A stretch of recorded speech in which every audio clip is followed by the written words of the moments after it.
we have a new world record for Super Mario Brothers on the NES for a speedrun. I don't keep up with this news too much, but the reason why this one I'm reporting on is because it seemed that, I don't know if it shattered. I guess shattered the record. This new one was done in 4:57. It was only about 400 something milliseconds. Oh, before I thought it used to be in the 5 somewhere that it was. Yeah, quicker. But this guy has continuously whittled it down, and I believe he beat the previous record by about 450 something milliseconds. What's interesting though is we're getting to the point. Super Mario Brothers is a huge game, and it's obviously one that is going to be sped run by many people over many years. This has been happening for a long time, and we're seeing diminishing returns. His name's Darbian, by the way. That's a speedrunner. Yeah, Darbian. And after posting this record, what's the official time? 4:57 and 26 hundredths of a second. He's basically thrown up his hands and said, "This is about all I can do. This is basically it."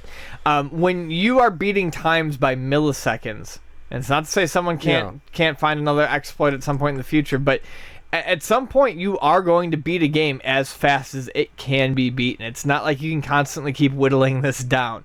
You can only I mean, the patterns are there. Yeah, and you sort of, that's all you got. You memorize the patterns. You memorize what the enemies are. You spend years. Where you jump. It's muscle memory. You spend years memorizing your angles, how much jump you need to put on something, and what angle you need to come off of an enemy at to shave these milliseconds.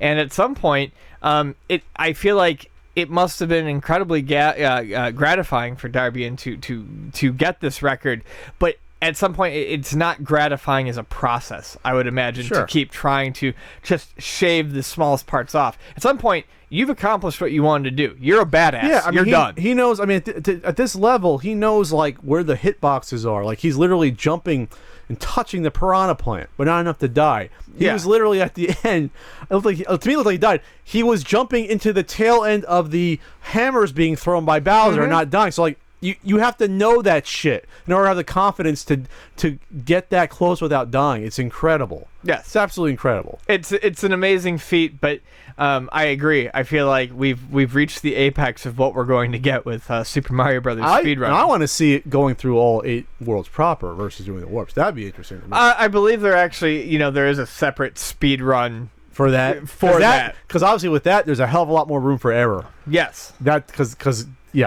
what is it? You play through 8 levels, I believe, if you do it this way with the warp zones for the I believe 1, 2, 4, 1, 4, 2, and 8. This is what is known as an any percentage speed run, which means that you can skip everything. I would see. I 8 feel versus 32. Yeah, that's a big. I feel like there's a lot more room for error and a lot more room for improvement if you're doing it all the way through. Yes, and that's going to be interesting to see where that goes. Because I'm sure not everyone's figured out all the exact ways, and maybe there's a little more randomness in those with the cheeps and stuff like that. Maybe there is. Maybe. Yeah. Who knows? Cheap cheeps are pretty random. They seem semi. Yeah. If there is a pattern to cheaps, I never exactly figured it out. When I was a kid, they fucked me up the first time. What was that? 2-3 level when they first show up. The bridge is 2-3. Yeah. Oh, wow, did they screw me up? Yeah, I was me like, too. You're like, oh my god, I'm afraid to walk. That was a brick wall for me for a long time. That was a brick wall for a couple days. I was like, oh god, yeah. That was the thing playing Super Mario Bros. As an aside, is that like, that's when you're seeing these sort of gameplay elements for the first time, it's insane, which is why it's such an important game. Every level that I beat when I was a kid playing Super Mario Brothers, because it was such a new type of game, was a huge accomplishment. Oh yeah, because you just weren't expecting that type of gameplay. And then you get to what world was it? 4? Like, wow, it's at night, and it's like what? Or whoa, everything's changed. Was it 4 or 3 at night? 4 is at night. It's 4 at night. I should know. No. It's not 4 or 5. 4-1 is the first level with Lakitu. It's 3. 3. It's 3 and 6, I think. 3 and 6. Wow, nighttime. This is insane. The game has changed, son of Flynn. Not as important as Space Invaders though, but good nevertheless. What a weird time to bring that up. Every podcast going forward, it's a new Danny Sullivan. Yeah.